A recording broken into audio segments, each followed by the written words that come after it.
بحال اللي كتبروغرامي السيرفو ديالك كيولي غادي في الزنقه وكيقلبك على الحلول ديال كيفاش غادي تخلي هذا المشروع ديالك ينجح.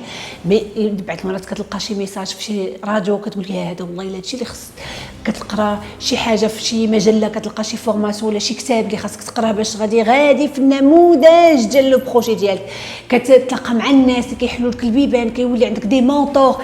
المهم لو سيرفو ديالك كديرو اورينتي، كتحلو بحال شي باراشوت، كيولي جالس خدام 24 ساعه على 24 ساعه في نطاق شنو هادوك 100 اهداف اللي كتبتي ليه ديال علاش المشروع ديالي خاصو يخدم. تفكر معايا كمقاول بغيتي تنجح، 80% ديال النجاح ديالك هي شنو؟ هي المونطاليتي ديالك، هي العقليه ديالك، هي الاحاسيس ديالك، وهي الاعتقادات ديالك اللي غيعطيوك واحد لي زاكسيون.